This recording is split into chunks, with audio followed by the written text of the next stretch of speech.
up for the Storians? It's your boy Avery here with my boy Scroobles.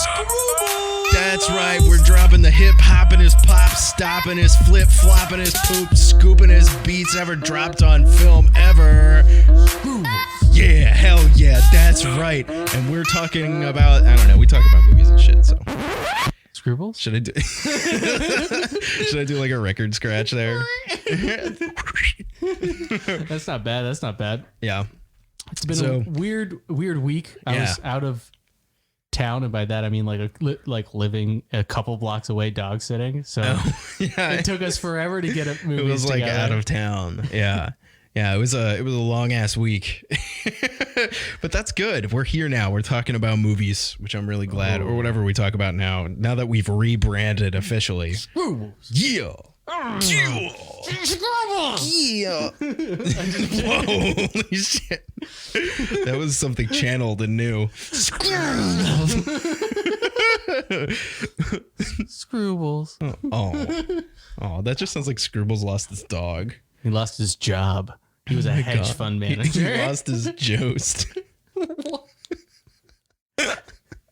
He lost his jobs, Steve. Or otherwise. Exactly. Yep.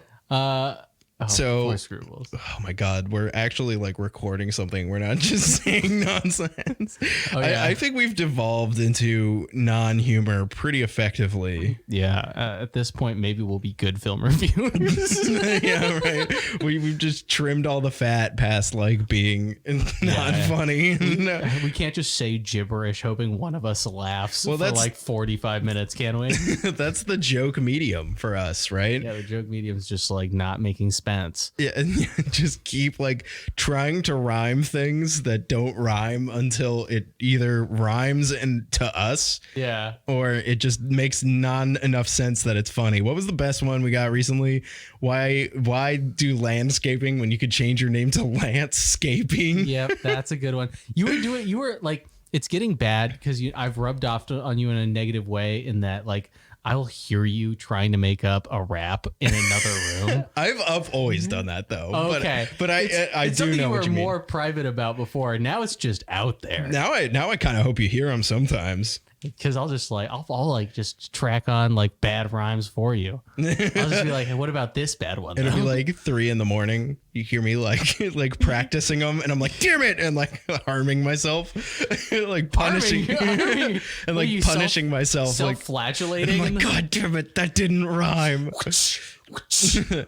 Meanwhile, you're sitting over there on your Scroobles throne, okay? It is a throne. Trademarked the best word we've ever come up with. I'm pretty sure it was you. Yeah. I would think it was a random time. Yeah. Thank you. Applause, please. No, because like we were trying to think of just like a bad, like we were doing like bad hip hop noises, like the crawl and. And just like what's a good hype noise? Scroobles. Yeah, that's freaking awesome. It's just like it's just dumb enough that I could like actually see somebody's like hype thing, or like a YouTube video guy. Yeah. Right. Being like, and that's my boy Scroobles, but he can only say Scroobles. Yeah. So he has to like. It's due to like crippling trauma. Yeah. He saw his like goldfish get murdered. And like we were talking about this and I was coming up with this character and then I realized like, oh shit, that's just Magnitude from Community. Yeah. And like all these like Dan Harmon characters that always have like that they can only say one word. Yeah, but it's like honestly, the more I'm saying Scroobles, the less I believe anyone else will care about Scroobles as much as we do. Yeah. The more you say Scroobles, the less it means. It starts to lose its meaning. It never had meaning. That was the point. Like, when you like say the word poop to yourself too many times until it doesn't make sense anymore. That's what I've done with Scroobles. Literally never done that. You've never like started to overthink about words until they stop making sense. I've done it with like spelling where it's like I think it was like around the time we did Into the Spider-Verse. Yeah. And like we were texting back and forth about it and I started going like that can't be how spider is spelled. That's insane. Yeah, that's kind of the same sensation. Yeah. Okay. Yeah, I like, have been there. Yeah. Yeah, like when you like start looking at something and like it hits you for a brief second that words are made up and like it's all just like this mutually agreed upon constructed like word structure. I'll just look at it and be like, I could have sworn there was another letter in that word. What the fuck? Yeah, that's also one of those words that seems like that. I could see that. Yeah. So yeah. Well, this week we have a triple threat movie spooktacular. Yeah, we pretty much threw a dart at a dartboard to get these movies this week. We watched We Can Be Heroes, the unofficial sequel to Shark Boy and Lava Girl, which we have a special surprise about coming up in a few minutes. Creed, and A Serial Killer's Guide to Life, which was a Showtime rando pick. Yep, Showtime random pick, always a good one. Yeah, and so Showtime's been doing us good lately, and I don't know if they necessarily have a great selection. They do have a pretty good selection, but I don't know if that's the case or if we've just completely exhausted every other streaming service. Oh, well, like it could be one or the other. It's gotten especially bad for me as I have started to just watch bad TV shows. Yeah, you told me a little bit about a couple of them. I'm on my third one right now because I have plenty of time to listen to TV shows while I'm working. Bosses, don't listen. But there is enough downtime for me to do that. And I watched Teenage Bounty Hunters, which is about two girls from the great state of Texas, I believe. What's the one? What is it? The one with Bebo that you show? Oh, that's Legends of Tomorrow. I need to revisit that show as it is a brilliant execution of no CGI budget. It's like, how much can I get for free? Oh man, they just pushed the CGI button. They were just like, Bebo, he's a giant CGI monster. That was like the most garbage thing you were just like, bro, it's Bebo. Check this out. I was like, what are you showing me? But Bebo's like a giant stuffed animal that fights the demon at the end of season 3 of Legends of Tomorrow. Yeah, it's hilarious. It looks like a fan thing. Like it looks like a fan made thing. And I don't know if that means that like fan made like flicks have gotten like better and the CGI is like upped to the quality of a bad TV show, or if CGI is just getting worse. Yeah. I'm not sure which one it is because CGI hasn't really improved much in a while now and it's getting pretty cheesy. Yeah. Yeah. But what can you do? Yeah. So it was that one. I've watched Teenage Bounty Hunters, which was really bad. It's about teenagers who are bounty hunters and it's semi-serialized. Ew. And the twist at the end makes no sense. Like, because the whole thing is they're twins, so they have twin ESP, and it turns out her mom's also a twin, and that's the bad guy for the season. And at the end, the twin's like, "Hey, one of the twins, you're actually my child." And I'm like, "Wait, what?" What? That doesn't make any sense. And then I watched another one. You drew out an elaborate diagram on the whiteboard with yarn. You like came out to grab like your morning coffee, and I'd been up for hours. If I had hair, it would have been messy, foaming at the mouth. Definitely, I'm always. Look, man, she's a twin tube. Okay, it doesn't make any sense. It doesn't make any sense. I like to rip it off the wall. Yeah. That one, then like what was it? Oh, fuck, I watched Never Have I Ever, and like the male love interest literally just looks like Grant Imahara from Mythbusters. Okay. He literally looks the same age as him. It's like a normal looking guy. Yeah, he's a pretty normal looking guy. He does not look like a high schooler. Did he die? Yeah, he did. Oh my God, he did, didn't he? Yeah. I remember that. He was really young too. Mm-hmm. Yeah, I think he was in his 30s or 40s. Yeah, he was like in his 40s, I think. Yeah. He did die. What happened? I hope. Now's not the time to process this. I just like, you mentioned him and it like all came back. He like died last year, I think. I think it was I think it might have been 2018. Oh, so it's been a little bit. It's been a little bit, yeah. Well, I hope his family is okay. Yeah, me too. Yeah. So those are the two shows I watched, and then I watched the second Borat movie, and it was fine. Yeah, you told me it was pretty much just a build up to the Rudy Giuliani thing. Yeah. From what I've seen, because I've seen parts of that scene, it kind of like seems as though they edited around things very tactfully to make it seem like he was trying to. I just said a lot of C words in there. Yeah, it's a lot of C. It's definitely a weird scene. Yeah, I mean, I have a feeling that maybe they kind of framed him a little bit and then edited it like around it to make it seem a little more like he was trying to like. Yeah. I don't know. I don't know why I'm defending Rudy Giuliani, but like some of the best parts of the movie were like because they were giving like this daughter character who supposedly lived in like a mud hut, or like in a, not even that, like in a barn or something. Like, and they give her a makeover, and like some of the best parts are like the lady from the Airbnb like having a conversation with this girl about a boob job that she's gonna get so she can seduce Rudy Giuliani. And then like the other one was when they talked to the plastic surgeon, and there are a couple good scenes there. One where she talks about like, hey, would you have sex with me if my dad wasn't here? And he's like, yeah. And then like they try and like figure out how much it's going to cost with the receptionist, and he's like, $20,000. What if we invite like 50 perverts? You can keep that money and we'll pay the rest. And she's like, yeah, we can't do that. Interesting. And there are a couple good bits like that. Yeah. But other than that, pretty boring. And then I watched like a bunch of like really sad romantic movies, including a really fucked up. I know you watch stuff too. I'm sorry. I'm talking too much. No, it's okay. I actually didn't watch that much. So go ahead. Yeah, I watched End of Summer, which is about a guy who, I didn't figure this out until the very end, but because I missed the first part of the movie because I was taking a shower or something. Yeah. But like this guy and this girl, they get together over the summer because she's having a hard time with the fact that her brother died and she needs emotional support. And then they hook up. And then it turns out, and this is the part that I missed, but apparently at the beginning of the movie, the guy killed him with a car, like her brother that's dead. Whoa. And like manipulated her into having sex. I was like, what the fuck? Oh, that's wild. Did I talk about Super Dark Times? No, you didn't. So I watched Super Dark Times, which was a Shudder. I don't think it was a Shudder original, but it was released to Shudder like maybe a week or two ago. Okay. I just like kind of watched it on a whim because I like movies where kids do things, I guess. FBI, he doesn't mean it like that. Yeah. It's just, kids are in the movie, and they were definitely capitalizing on the kids who say inappropriate things because it's gritty and real kind of stuff.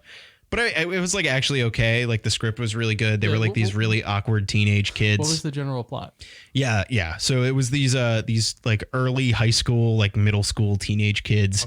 Okay. One's a little more awkward and like really socially, like there's like trace signs of antisocial type behavior. Okay. Like, and you can kind of tell, but basically they have a couple other friends, and they like the one kid has like the antisocial type kid has like a katana, and they bring it to the park to like cut stuff in half, and they accidentally kill one of their friends and like leave. I'm not really spoiling that much. It's really obvious that it's going to happen. One of the kids is going to die. They really telegraph it, but like, but they leave his body out in the woods, and it's like, most of the movie is just like them being eaten alive with the guilt, and the one kid with antisocial tendencies kind of becoming fully realized. It's pretty cool.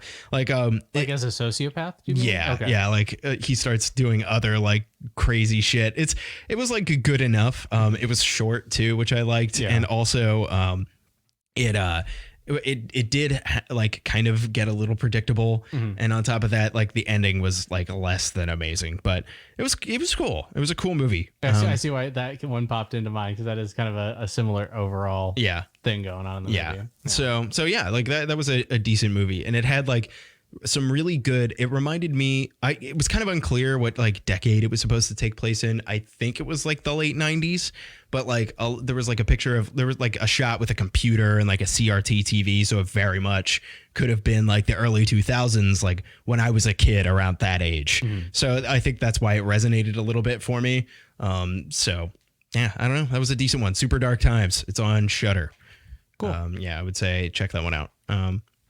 That's really the one that comes to mind that I watched. I think I tried to watch some other stuff. I watched Alien Resurrection for like the millionth time when our friend Ryan came over to paint miniatures. Mm-hmm. And there's a movie with some decently realized special effects and just a poorly written script that was way over budget. And like it's where it might not have been necessarily over budget, but that's not what I'm trying to say. But it's just like there's so many flaws that balance out the actual good parts of that movie, and it's really unfortunate because there's like some decent stuff in that movie, and like there's just some stupid fucking scenes that really hold it down. Yeah. And so it ended up being a very critically middling one, because some people were like, well, it's got this good stuff, and some people were like, yeah, well, it's got this dumb shit. So you know how it is. Yeah. But Ron Perlman's in it. The one guy from Stargate Atlantis is in it. Obviously Sigourney Weaver. And The guy he was Wormtongue in Lord of the Rings. Oh yeah, the guy from he was also in One Who Flew Over the Cuckoo's Nest. His name right now. Always forget his fucking name, but he's a really good actor and he always does character actor roles and he nails it. He has this like he's this gravitas around him. He reminds me a little bit of Hugo Weaving in that way, where he's a very deliberate execution of his it's almost got lines. like a Shakespearean theatrical element. Very much so. Very much so. And I think that's Hugo Weaving's background. I could be totally wrong with that. I mean, he just definitely has that gravity. It might just be a specific accent within like the British accent lexicon. But I will say, I may finally watch Barry Lyndon, the 3-hour Kubrick movie. Oh man. Yep. I like how you say you may watch it because you've been. I've been talking about watching it literally since I moved here. Yeah. I mean, like, who has time for a 3-hour movie, though? I mean, I did when I wasn't working, and I probably should have fucking watched it. That would have been the time to do it. Yeah. Well. Yeah. Apparently, it's some of the best costuming and cinematography you did. So I'm interested. But we have 3 big movies this week. Yeah, we do.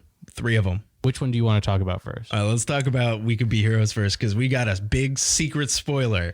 Guess what? We didn't fucking finish this movie. No, we didn't. We missed like the last 20 minutes. Yeah. We got it. But we got the point. Yeah. Pretty clear. So we don't know how it ends. And I don't really know how it began or middled either. So yeah. Well, it's about heroes attached to the Shark Boy versus Lava Girl. Just so like I think when we saw an ad for it or something, we were like, oh, that's a sequel to Shark Boy and Lava Girl. Yeah. But Shark Boy and Lava Girl are just characters in this movie, and Shark Boy's recast. Yeah, recast and can't take off his mask, and I think has like 2 lines. Yeah, he has like no lines. He like, but his daughter, the character who's supposed to be his daughter, is in it, and it's real embarrassing. And she's like a literal toddler who cannot act. Yeah, and it's which is kind of endearing at times because it's just like, oh, she doesn't know what she's doing. She's just having fun. Yeah. And you could tell like they have these really deliberate cuts where it's like very clear that she just has fucked up her lines so many times that they're just like you just do your line. We're scrapping this, or like they'll just let her stick with whatever it was she actually delivered.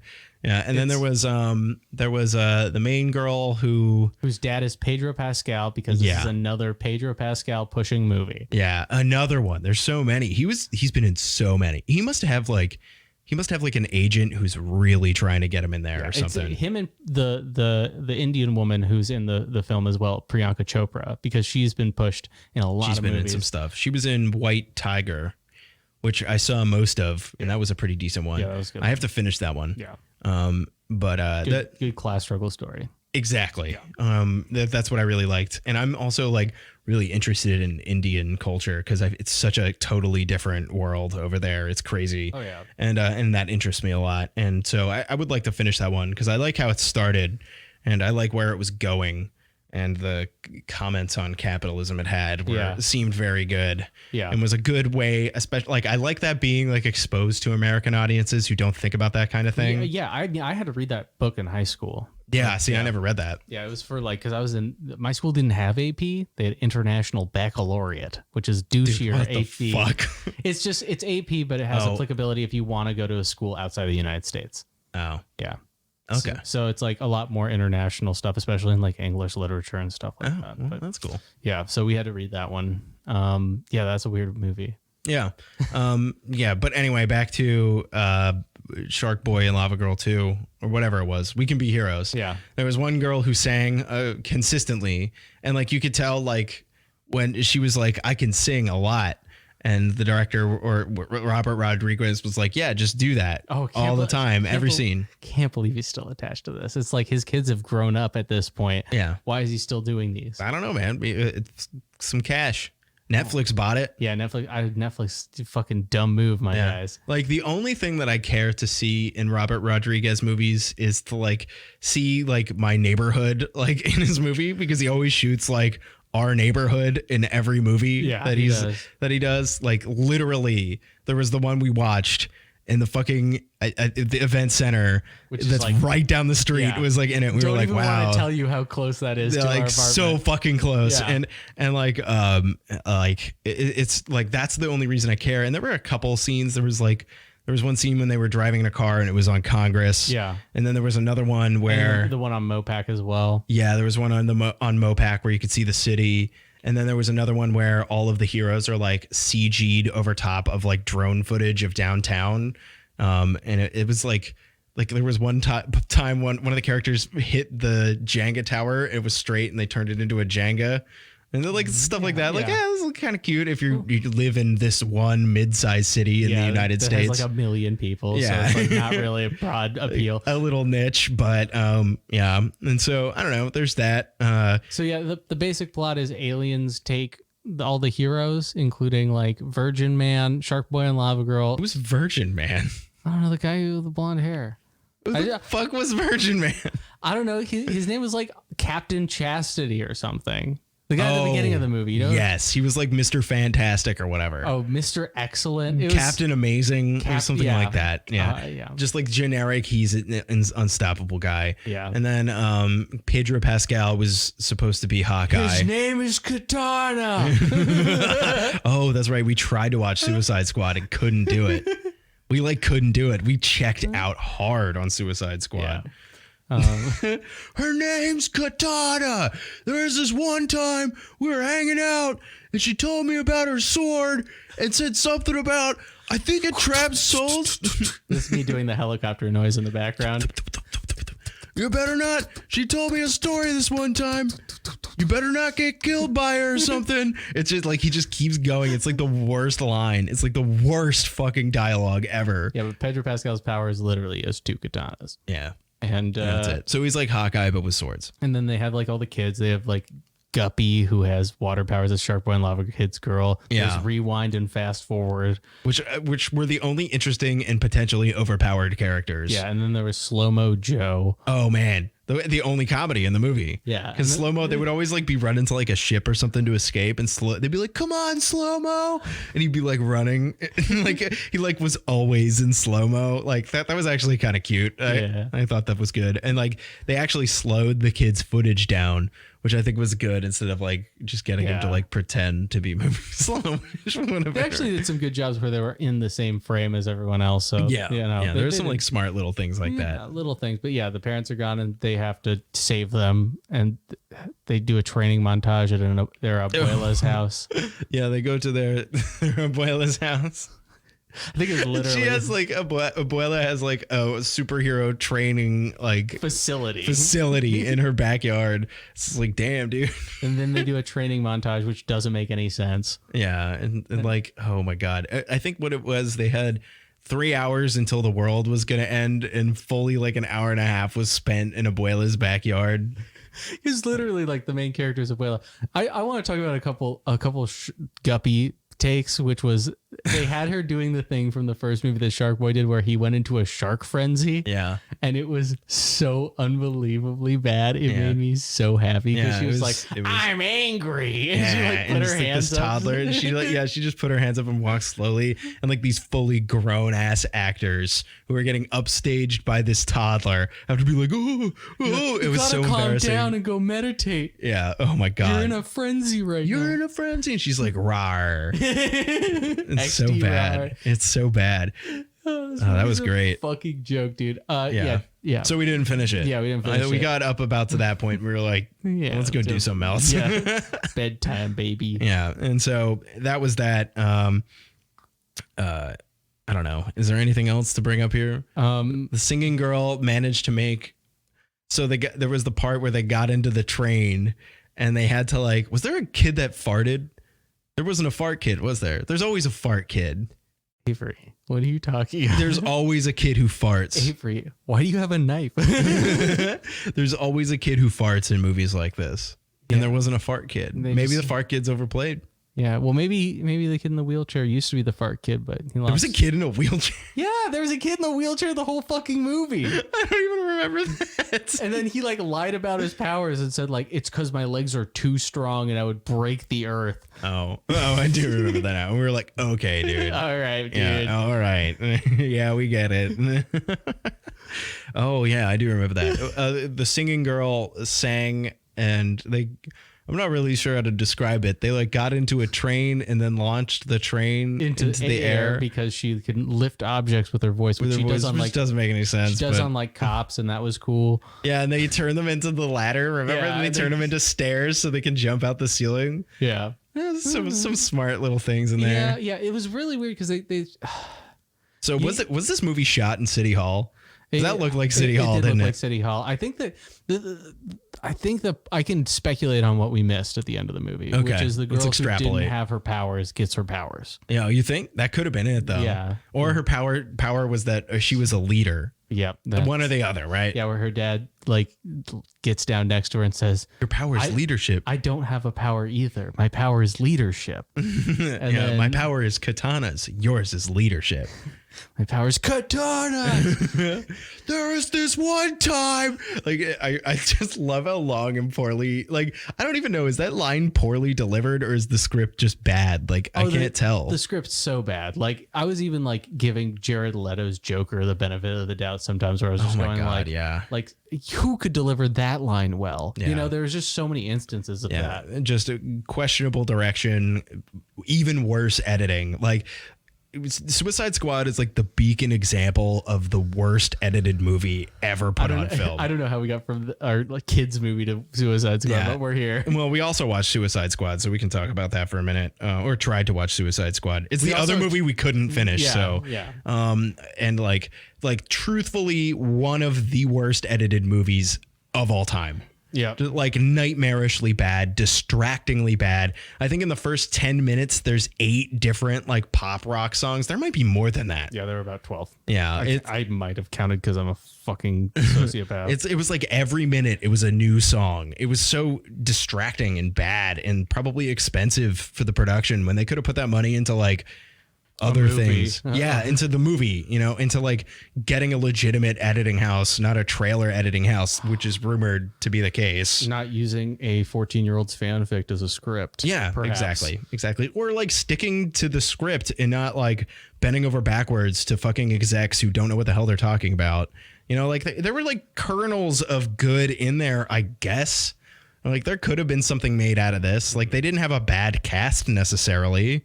It's just like, I don't know. Will Smith, I can't take seriously, but Margot Robbie at least like committed to her character. Yeah. You know what I mean? So did Captain Boomerang. Yeah. And Captain Boomerang ended up being one of the funnier characters though. Yeah. Yeah. And then fucking Killer Croc was just like, hey, how can we make a racist caricature? Yeah. Killer Croc's super goofy. He's like Jax in fucking the first Transformers movie where it's like, yo, I'm a robot, diggity dog. Or do you mean Mortal Kombat? No, Jax, right? Jazz. Oh, I thought you meant Jax because there was a character like that in Mortal Kombat too, and he had metal arms. Oh no, I'm talking about like the fucking Transformer that was like, "Yo, let me break dance." Yeah, and they legitimately had him break dance. Yeah, and that's so unfortunate. It was just really bad. And then Yeah. Well, what can you do? Yeah. So our second film that we want to talk about, we've decided is. You forget it too, don't you? It's like life advice according to a serial killer. Life coaching according to a serial killer. A serial killer's guide to life. We were so close. It was almost there. So close. This was random Showtime find. 2019 something British like that. Movie. Yeah, really, really small time. It was only 80 minutes, which was our favorite part, probably. Yeah, we literally were like, let's find a short movie, and that was the shortest one I could find. Yeah.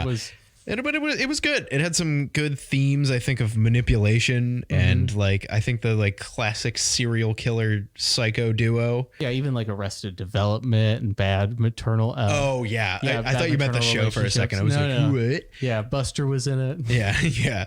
I don't know. It was good. So basically, the plot is pretty simple. We have our main character Lou, who is stunted very heavily in a very sad way. Yeah. Like you really like empathize with her, but at the same time, it's like kind of like gross in a way, I think is the way to put it. I don't know. They did this really good juxtaposition even really early on to show it off where she was like wearing like children's shirts, overalls, and has like skin damage from being 40. Yeah. It's like, wow. It's like, whoa. And so basically she lives with her mother and her mother is super demeaning. And like super codependent as well. Yeah, and like forces her to make food for her and bathe her and stuff like clean that for her and everything, and work and provide food for her. And like she starts out like one of the first lines she says is, "I heard so and so got a job as a lawyer," and she was just like, "Wow, that's really good. I think she'll probably be well off." And she's like, "Her mother will be well off too." And you're like, "Oh, okay." No. So it's like this. Yeah. And so I liked that because that's like one of those signs of like a potential like murderer is like a super domineering like mother or parent or something like that. Yeah. And like, so Lou meets, so Lou is addicted to self-help. Yes, this movie's all framed around self-help books, who are also, these people are framed as complete psychos, like narcissists, just gross people. Yeah, they do a great super cut of a guy talking about like, the only way to be good is to be me, but then be yourself, because you can't be me, but you should be me. Buy my books. And they kind of like, they go through all of like the different kinds of stereotypes of like these self-help people. Like the first one's the nature guy who just makes up bullshit and says, be in nature and feel the vibrations. And then there's like the second guy who does like the sound therapy, and he does it for sex. Like he uses it to manipulate people to get sex from them. And then the last guy is just the guy who you hear is like narration throughout. There's the one more where they have like the meditation to like unlock the parts of your brain. But that one was kind of like dream sequency. A little like off the beaten path for a little off. Out of place. And but the last guy is this guy Chuck Noah. And he's just a fucking asshole. Like he's divorced. He's like obsessed with money. He has like anything he could ever want and is still depressed. It's just like he's the worst. Yeah, he like gets sad and listens to his own voice. Yeah, it's like so pathetic and just gross. And that's what they wanted you to think, because they want you to empathize with our main characters who are serial murderers. Yeah. So it needs to seem justified. I think like almost they want you. It's really interesting how the film's framed, because I forget the name of the serial killer, the original one. Not Lou. It's Val. I think it's right. Val. So Val is like cool and like collected and everything that Lou wants to be. So Lou like gloms onto her immediately, and Val also needs Lou.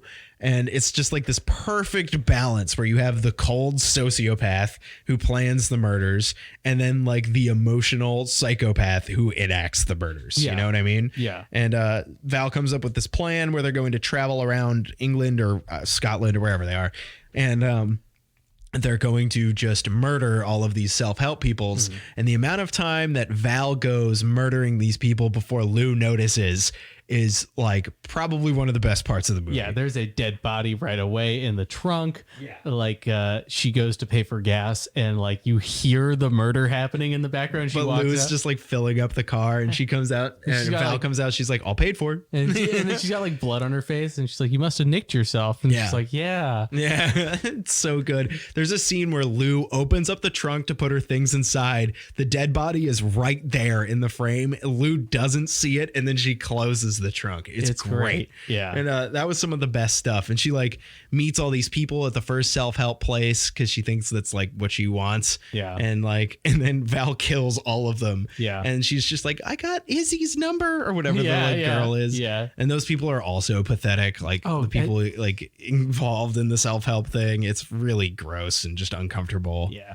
Although I will say the one guy sang in Welsh. Welsh is a cool language. It sounds neat. Yeah, but it was like so awkward. Oh yeah, he looked a little. But bit, that was the point, I think. He looked a little like Nick Frost, but a little skinnier. Yeah. And like, I think the point with that was that they really had sown the seeds of discomfort really effectively. Oh yeah. And especially in that scene where like these people like look normal-ish on the surface, and then they would do something just like so fucking weird. Oh yeah. And like the dancing with the trees. Yeah. The dandelion wine. Yeah. And they just bought all of this because like they are also like lost people. And all these people who like, and this is kind of a theme throughout, is all the other people who are at these self-help things, they're like, oh yeah, I've done it a bunch of times. It's great. It's like, why are you here? Yeah, exactly. You know, it's like, it's insane. Oh, it's like, you're in for the time of your life. I've been doing this for like months. And it's like, Has it worked? Exactly.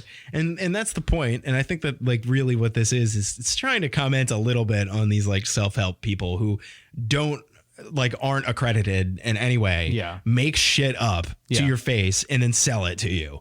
And that's if like self-help worked, they wouldn't be able to sell it. Yeah, exactly. That's the thing. Exactly. Because part of it is exactly like how Lou was. She was like addicted to it. Mm-hmm. It's like you want to buy the next book because that's going to be the one that'll really help you. Yeah. You know, it's just like it's dumb. It's just dumb. And like I think for like a totally lost person like that, she was like the perfect target. Mm-hmm. And that was like kind of the point. Yeah, I mean like it makes you question whether or not Val had planned that at all, because like, oh, she 100% did. She was like, this person's obsessed with self-help. This person will do anything and believe anything she says. Because like, it also was like plausible deniability for her that they're just going around and touring, you know? So it's like, I couldn't tell if that was what, they were going for, but like, it's just kind of awesome how the director and the writer kind of made like pit you. All right, serial killer versus self-help people. Why do I like the serial killer more. It's just so well done. It was a good move. Yeah. Getting that. And it was like, the movie felt very small and like contained enough, but there was like enough of them driving around the countryside and like there weren't any extravagant set pieces or anything like that. And like, I don't know. The kills are off camera too. Yeah. And like a lot of them are like creatively like shot too. Yeah. Like it had a very, it was definitely stylized pretty heavily. Yeah. But it was a good little movie and it's on Showtime. So go and watch it because that was a fun It's little definitely thing. a good use of 80 minutes. Like it's baffling for certain portions where it's like, do I like this or not? And like, there were multiple times in the movie where it was like, but it ended up, I think, paying off by the end. I think so. When I got to the end, I was like, all the portions where I was like, I'm not sure if this is like good or for me or whatever. Yeah. I ended up being like, no, actually, as a totality, pretty good. I think like it's a really bold move trying to get the audience to empathize with serial killers.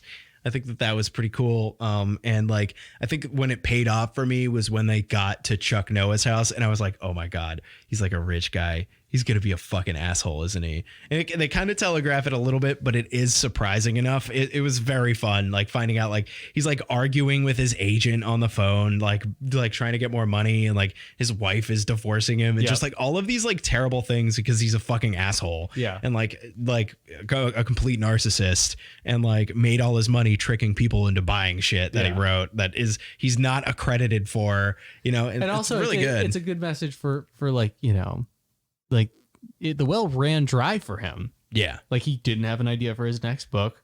He was like super famous for this or whatever. And no, I think one of the best parts is even like when he knows that Lou and Val are going to kill him, he gets his agent on the phone and he's just like, look, this is going to be great. We're going to be able to sell so much. This is going to make so much money. We're going to get these fucking like serial killers on a contract to talk about this. Like what? Just so desperate to like get out at the last minute and make money off of it. Like just so sad. Just so fucking pathetic. Yeah. Just like a sniveling. I think that's the word you used was he's a sniveling little loser or something like that. It's just perfect. Yeah. Yeah. That was really good. And like, I like, cause like they kind of frame it like in Lou's mind where she's hearing cause she thinks this is all self-help and she hears his voice in her head is kind of like how I got it when he's like going over like the 5 steps to a happy life or whatever. Yeah. And I was like, there's got to be some dark side to this guy. And that's why they're saving him for last. And it worked. It paid off. Yeah. The movie was good. Yeah. Kind of a surprising one.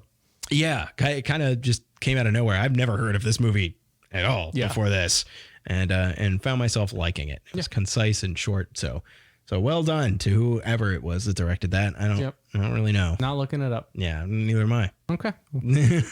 Why you have your phone out, dude? I'm not looking anything up. I have to know. Scribbles. Our last movie for the night, though, episode for the year is Creed, 2017's Creed, or as we'd like to call it, Creeb. It was a good fucking movie. Yeah, it was a great movie. I think I forget what it was that we watched. we watched Real Steel. And I think that's what got us talking about Creed. Yeah. Because everything that was like decent and hit emotional marks in Real Steel was executed so much better in Creed. Yeah. Because like we were discussing like the human element of those kinds of movies and what that should look like. And like in seeing Creed, actually, I kind of go back and I go, they were trying. They were very unsuccessful in Real Steel to get those human emotions, but like some of the emotional beats, I think, were consistent with Creed. Like, it's almost all the parent stuff. It's a lot of it is almost exactly the same. In a lot of ways. It's very much that like sports movie kind of formula, which Creed adheres to as well. But I think like improves on it a lot because you really grow to care about the main character who. His name is Adonis Creed. He's Apollo Creed's son. Apollo Creed was killed by Ivan Drago, who Rocky fights in Rocky 4. Rocky 4. Yeah. And so Apollo Creed was one of Rocky's best friends. And those movies are kind of goofy, but they took a much more serious and realistic tone, I think, in Creed. Yeah. And it really pays off. Oh, yeah. I think it does great. It's a great underdog story. It's got this great element of like accepting where you come from. Yeah. And then also like I think that Creed achieves being like a complex character because he comes in at the beginning kind of refusing his father's like and doesn't let anyone know who he is. And then he learns to accept it throughout the movie. Yeah, but honestly, his arc wouldn't have been anything if he had accepted who his father was from the beginning. Yeah, that would have been like really lame. And I think that's like kind of part of that's like obviously what he was trying to fight against. Like he wanted to get picked up by gyms to start training when he was in LA. And he's like this rich kid. Because like his father was Apollo Creed. So he had like all this money. His mother was super well off. And so like he went to all these gyms being like, I want to train here. I want to do this. And they're like, dude, no, like, come on. Just because you're dad, like you're rich. Like, no, we're not going to do this. Like you have everything. Like you don't need a shot. Yeah. And so he picks up and moves to Philadelphia. And this movie at least looked for the most part to be shot in Philadelphia, which was pretty fucking cool to me. Yeah. And so he meets Rocky Balboa. I don't know if I think that was his goal moving to Philadelphia. He wanted to find Rocky. He like showed up at the restaurant he owns, which is like whatever it was called, Adrian's. Which is great. One thing that I loved about this movie, they show the Rocky statue. In the real world, in Philadelphia, there's a statue of Rocky Balboa, which is ridiculous. And the reason it's ridiculous is because Rocky Balboa is a fictional character. And the statue wasn't just erected because of what that movie did to the city. Yeah. So the statue was erected as promotion material for Rocky 3. Yeah. Which is the one that I'm pretty sure people don't really like. Yeah. And so really goofy, but in the reality of this movie, it's a real statue erected in memoriam, or not in memoriam, but like he's not dead, but like as a tribute to actual real life Rocky Balboa. Yeah. And I was like, like there's no way they wouldn't put that in the movie, right? Like that's fun, genius. Yeah. And so, and like was probably cheap to shoot there. And like, I don't know, Sylvester Stallone probably fucking owns the statue. Yeah. So we could just like be like, yo, shoot my statue. You know, something like that. Well, he was almost a politician. He could have probably convinced. Was he really? Yeah. Oh, Donald Trump almost put him in some position in his cabinet, and I forget what it was. Fucking God. Luckily, dude. He said no. Yeah. Because like, I don't know. We bashed Sylvester Stallone a lot. Yeah, well, we did see Rambo Last Blood. We saw quite just how racist he can be. Yeah. And it definitely put a sour taste in my mouth. I'm kind of disappointed I saw that movie before I saw Creed. Yeah. And the reason I say that is because it's some of the best acting I've ever seen from Sylvester Stallone. Yeah, for sure. Like he actually has emotional beats. Oh yeah, like there was one scene in particular when I'm fully just gonna spoil Creed by the way. So Rocky's told he has cancer. A little predictable. Something had to happen to Rocky. He's the mentor character. Exactly. We've been there. They have to be able to question whether or not he's going to be able to make it to his corner. Yeah, exactly. And so we find out that Rocky has cancer, and like there's like a moment where he just executes this great like set of like a display of emotions where he just goes like, no. And he says, I'm not getting treatment for this. No. Because I guess that's how Adrian died. That's what I guess his wife. It was his wife, whoever that was. And and so he was like, no, I saw what happened to my wife. I'm not doing it. And like, it's like the best acting I've ever seen him do. Yeah. Like, seriously, it's the best I've ever. I was like, afterwards, I was like, damn, I'm glad they kept that take because it was effective. Yeah, it was really good. Ryan Coogler's excellent director. Yeah. So he definitely got something out of him. An actor who I feel like is old enough that he doesn't really fucking care anymore. Yeah. But he cared about this. Yeah. And that was good. I think that it's hard to imagine like a better way for it. Cause like, honestly, that series they did Rocky Balboa, that movie where he's old and has to fight. Ugh.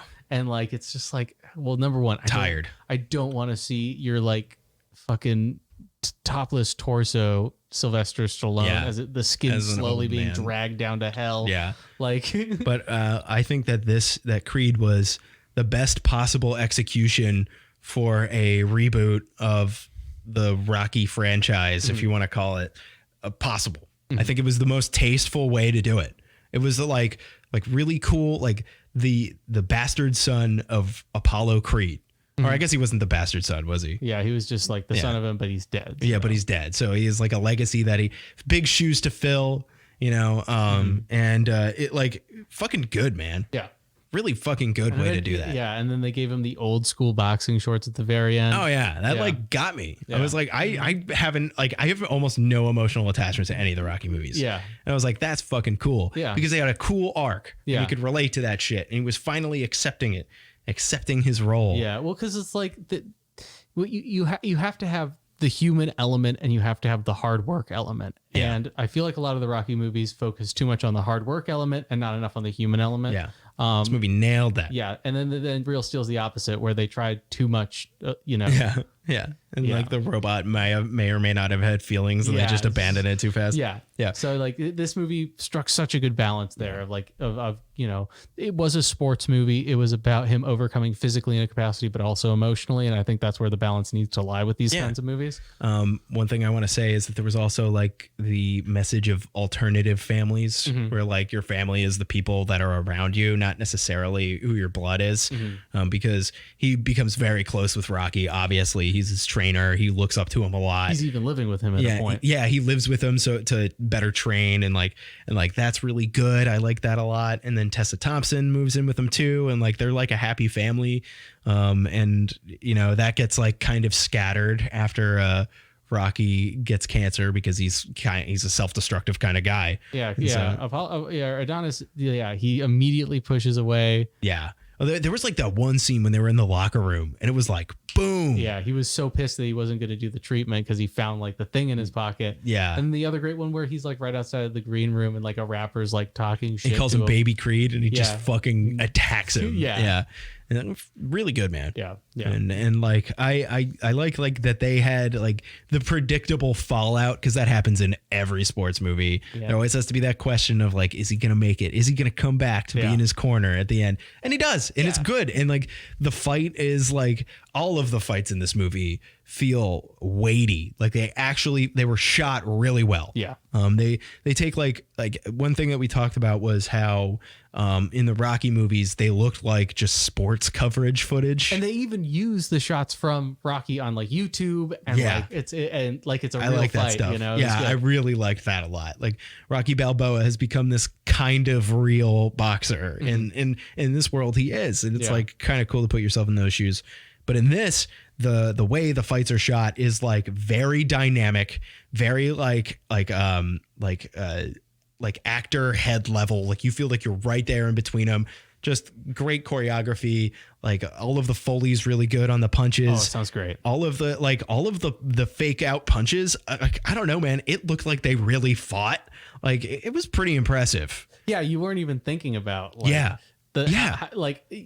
Because I'm always the guy who's just like, oh yeah, it's like, that looks like a fake ass punch. Yeah, it looks like a fake punch. Oh, this is well choreographed. Not even thinking that really. It just felt like a fight. Yeah, I didn't even think this is well choreographed. I thought that's a fight. Yeah. It didn't even cross my mind that it was choreographed. Very well executed. That's like another highlight of the movie. Do we have any like negatives to pull it down? It was kind of like long, I guess. Yeah, it was long. It did drag a little in the second act. It got some kind of predictable beats, I guess. But yeah, definitely some predictable beats. You know what you're getting yourself into. But like at the same time, like when we talk about it being long, you were like, yeah, I probably am not going to finish Creed tonight, dude. And I'm like, yeah, no, that's fine. But we got all the way through it. It didn't feel as long as it actually was. That's for sure. Yeah. Because like you're connected to the character, you're able to. Michael B. Jordan delivers a great performance. He doesn't have a ton of like personality in this role. I don't think the character really did either. I don't think it needed that. It didn't. He just needed an effective arc for this to work. It was more of like he was more of an action oriented guy, which makes sense for a boxing character. You know what I mean? Yeah. He was a great choice for this movie. It was like perfect casting. Yeah. Any negatives? Maybe Tessa Thompson just being there, kind of. I think that they underdeveloped her. She's better in the second one, I think. That's good. We should watch that at some point. Yeah, she's more of like a permanent partner role for him, and it's the conflict of like they have a kid. And is he going to keep fighting and do what his dad did to him? Yeah, I'm sure they'll address that kind of thing. Yeah, it's great. But so that's good. I think she was a little underdeveloped. They have like Fallout around the same time. He has Fallout with Rocky, and then she just like gets over it. Yeah, you kind of care about it less too because of the way they stack it in the script. Like prioritize. Yeah. Like obviously the Fallout with Rocky is the focus of the movie, and like also they've used her more as a device for Adonis than I think is fair. Yeah. But also the movie is about Adonis Creed and Rocky Balboa. Yeah. So it's kind of like, okay, fine. But like people talk about like the stereotype of the female love interest character getting used to develop the male character. And it happens all the time. And it happens in this movie too. Yeah, it totally does. Yeah. And that part is very generic. And honestly, it's like the movie wouldn't have been a lot different without her, which is disappointing because I like Tessa Thompson. I think she's a good actress. Yeah. She can be pretty solid in like the right role. And plus her drip was, I will say, out of control in this movie. her drip was, let me just say, Scroobles.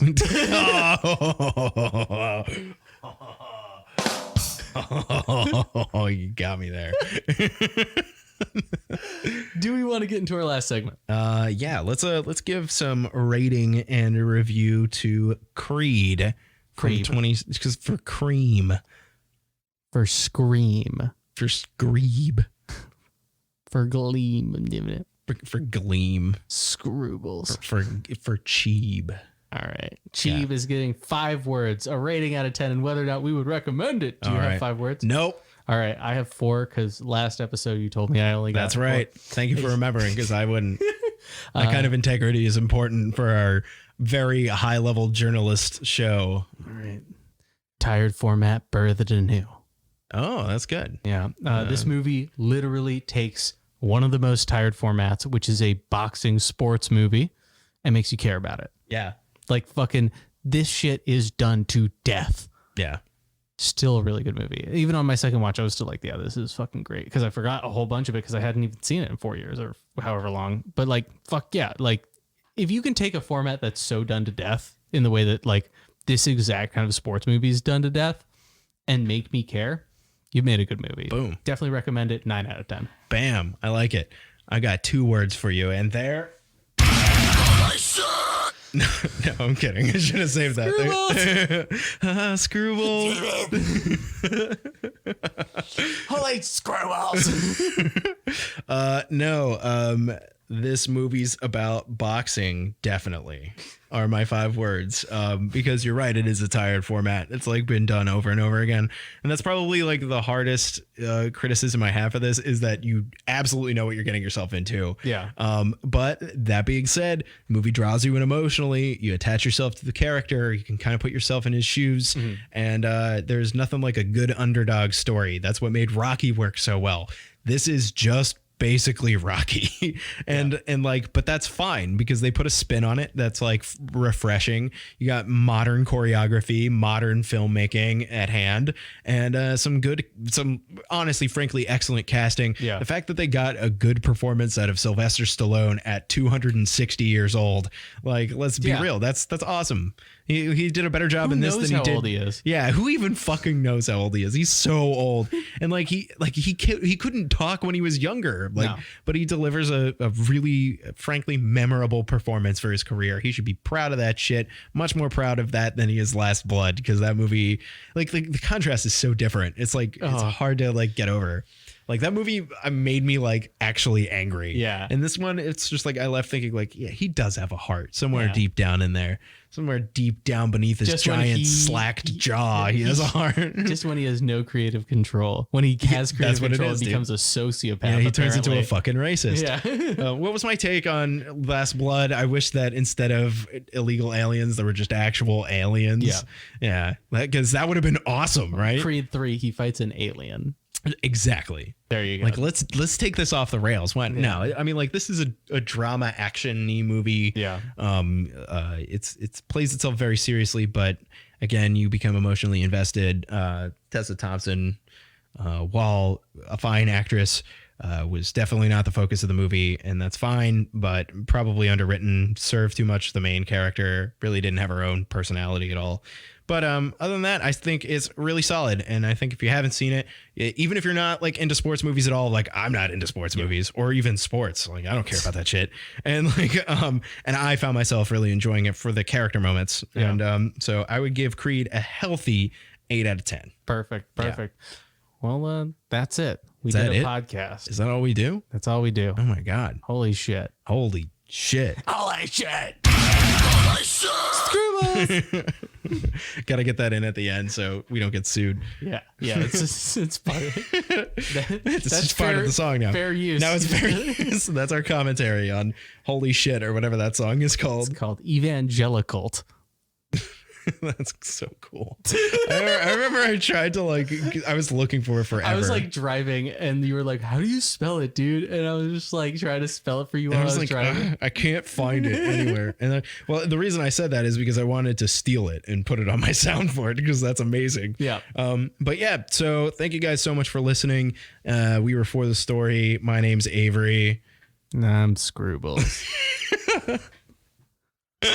My real name's Ash. I also host this podcast. I don't think I mentioned that episode. That means that this episode doesn't count and you actually weren't inaugurated as the second host of For the Story, which means really we're on the 19th president of the United States, Donald J. Trump. All right. The 19th president. Don't forget, there hasn't been a legitimate president since Ulysses S. Grant. And that's right. He's on the 50. That's really all I know about Ulysses S. Grant.